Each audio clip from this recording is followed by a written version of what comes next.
이 빌딩의 가장 큰 장점이라고 하면 입지고, 두 번째로 임대료입니다. 그리고 세 번째로 주변 개발 호재들입니다.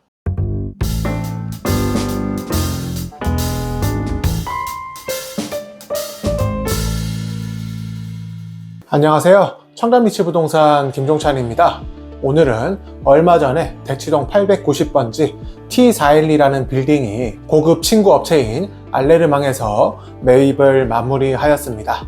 3,300억 원에 매각이 되었는데 3,300억 원이면 엄청난 금액의 빌딩인데 어떠한 빌딩이길래 이렇게 높은 금액에 매각이 됐는지 이 전체적으로 빌딩 리뷰를 한번 해보겠습니다. 첫 번째로 해당 건물의 개요를 좀 설명드리자면 위치는 일단 선릉역 바로 앞에 있고 테헤란로 대로변을 끼고 있는 프라임급 오피스 빌딩입니다. 대지 면적이 500평이 넘어가고 지하 6층부터 지상 19층에 총 연면적이 8,000평 가량 되는 빌딩이고요. 용적률 1058%를 적용받은 어마어마한 규모의 빌딩입니다. 이 T412 빌딩의 가장 큰 장점이라고 하면 선릉역 바로 앞에 위치하고 있고 테헤란로를 대로변을 끼고 있는 입지고 해당 건물의 규모입니다.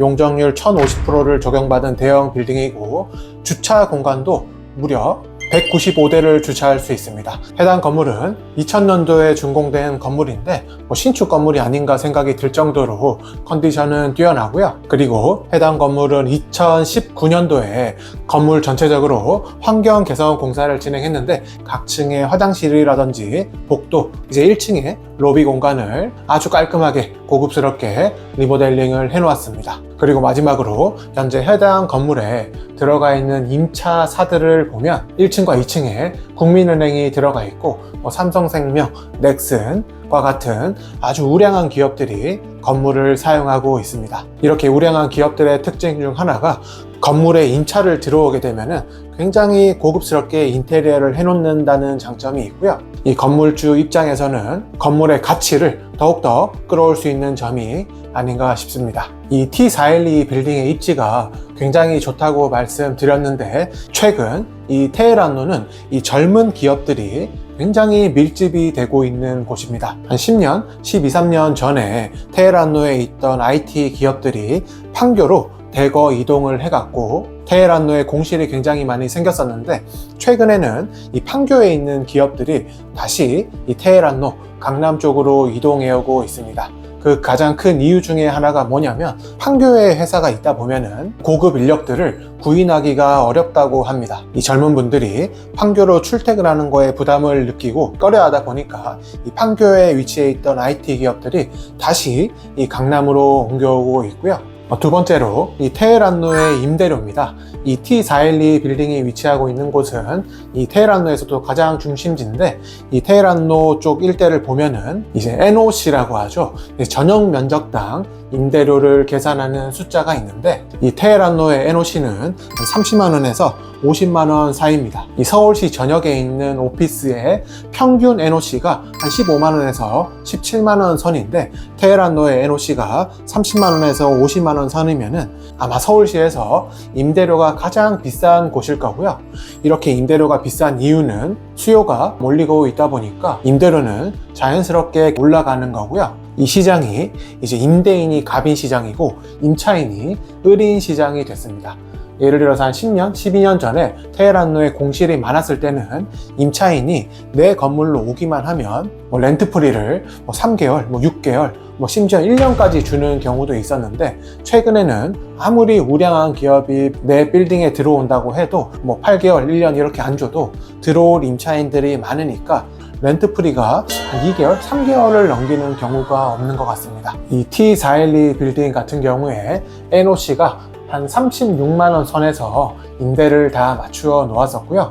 그러니까 한 개층, 기준층당 보증금이 5억 7천만 원, 월세가 5,700만 원, 관리비가 1,700만 원 선에서 임대를 진행하고 있습니다. NOC가 36만 원 선이면 막 그렇게 비싼 것도 아니고 막 싼 것도 아닌 수준인데 해당 건물 T412 같은 경우에는 2019년에 로비라든지 건물 전체적으로 리모델링이 되었고 한번 실제로 내부를 들어가 보면 전용 면적이 200평 이상인데 내부에 기둥도 없고 통유리창으로 해서 개방감도 확보되었고, 이 고층으로 올라가면 대모산이라든지 뷰가 확 튀어져 있는 아주 장점이 많은 빌딩이었습니다. 그리고 하나 더, 이 빌딩의 큰 장점이 주차 대수인데요. 이 테헤란로처럼 일반 상업 지역에서는 최근에 빌딩을 신축하게 되면 내 마음대로 늘리지 못하게끔 이렇게 주차 대수가 제한되어 있는데, 해당 건물 T412 같은 경우에는 총 195대를 주차할 수 있습니다. 이게 얼마나 많은 숫자냐면, 이제 테헤란로의 빌딩들 중에 전용 면적 100평당 주차 대수 2대 전후가 대부분인데, 이 T412 빌딩은 100평당 5대를 주차할 수 있으니까 타 건물들보다 주차 대수가 2배 이상 여유로운 편입니다. 이러한 부분들이 이 건물의 공실이었고, 앞으로도 임대료를 상승시킬 수 있는 아주 중요한 요인이라고 생각합니다. 그리고 세 번째로 이 T412 건물의 주변 개발 호재들입니다. 이미 이 테헤란로 쪽으로는 이 개발 호재 이런 것들이 필요 없을 정도로 굉장히 자리를 잡은 오피스 상권인데, 그래도 굳이 좋은 점, 호재거리를 뽑자면 첫 번째가 이 삼성역 앞에 있는 영동대로 지하복합개발공사와 현대차 글로벌 비즈니스 센터가 있습니다. 영동대로 지하복합개발공사에 간단하게 설명드리자면, 지금 착공을 해서 27년, 28년에 준공을 앞두고 있고요. 지금 삼성역 앞으로 이 큰 영동대로가 지나가는데, 그곳이 이제 공원이 됩니다. 한 6,000평 규모의 공원이 들어올 거고, 바로 밑으로 이제 차랑, 버스가 지나다니게 되고요. 그리고 그 옆쪽으로는 이 코엑스와 GBC가 연결되어서 이 복합 상가가 구축될 예정입니다. 이렇게 되면 유동인구가 굉장히 많이 늘어날 것으로 예상을 하고요. 이제 그 밑에 쪽으로 KTX, GTX, 유래신사선과 같은 이 노선이 들어올 예정입니다.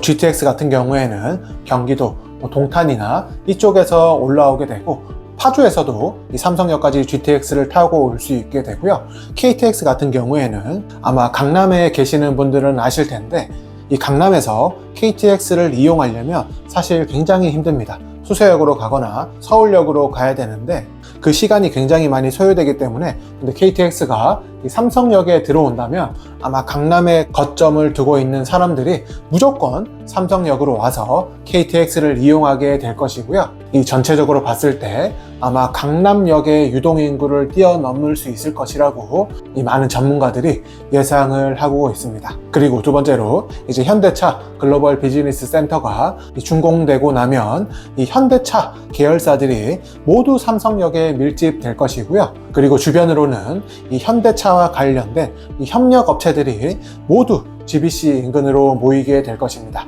그렇게 되면 현대차와 관련된 기업에서 근무하는 고급 인력, 그러니까 소득 수준이 높은 인력들이 밀집되게 되는 것이고요. 소득 수준이 높은 인력들이 밀집되면은 그 상권이 고급화가 될 것이고, 이 주변으로도 주거공간, 상업공간까지 많은 변화가 생길 수 있을 만한 곳입니다. 그리고 이 GBC가 최초에 정몽구 회장님께서 건축을 계획하실 때는 105층짜리 건물을 신축할 것이라고 계획을 했는데, 이제 그 후계자인 정의선 회장님이 GBC를 건축할 때는 이제 105층 한 개동으로 짓는 게 아니라 50층에서 70층 건물 3개동을 지을 계획을 잡았고, 이제 중요한 거는 이 빌딩에 모든 첨단 기술을 접목시켜서 빌딩을 신축할 수도 있다고 합니다.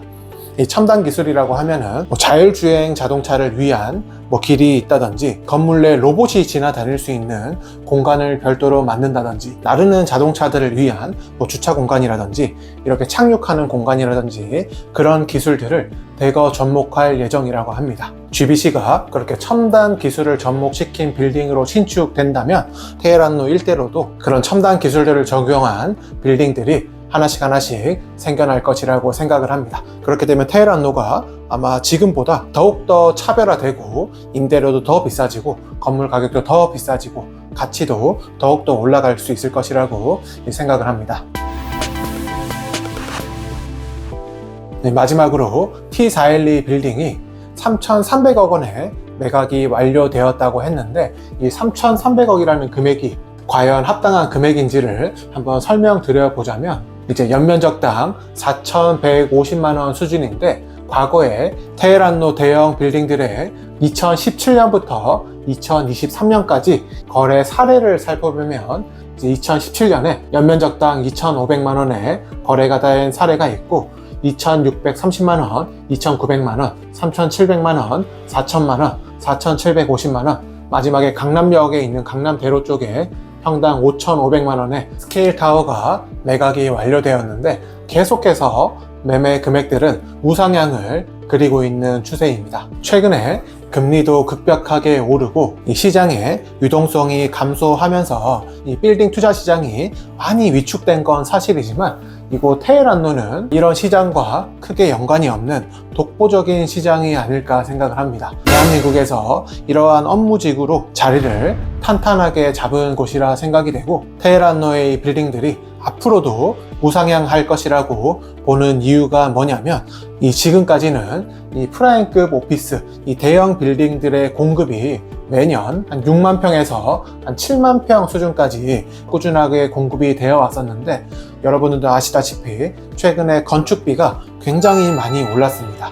그러다 보니까 자연스럽게 신규 공급이 줄어들고 있는 상황인데, 이 테헤란로나 서울시의 프라임급 오피스의 공급량을 보면은 이 6만 평, 7만 평 수준의 절반도 못 미치는 수준입니다. 테헤란로는 이제 개발할 땅들이 없다 보니까 이 공급이 완전하게 제한되어 있는 곳입니다. 공급은 제한되어 있고 수요는 계속해서 몰려오다 보니까 시간이 지나면 지날수록 이 테헤란로 쪽 대형 빌딩들은 그 가치가 계속해서 상승할 수 있을 것이라고 자신 있게 이제 말씀드릴 수 있을 것 같습니다.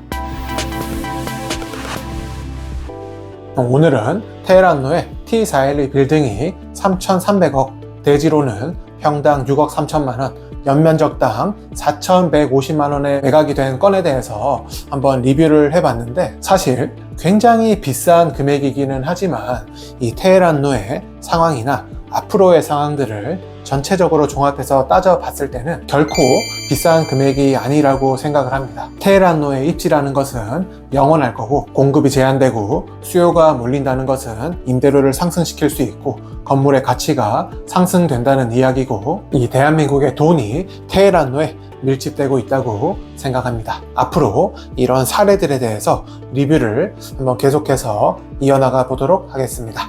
오늘 설명은 여기까지 드리고요. 다음에 다른 빌딩 리뷰로 인사드리도록 하겠습니다.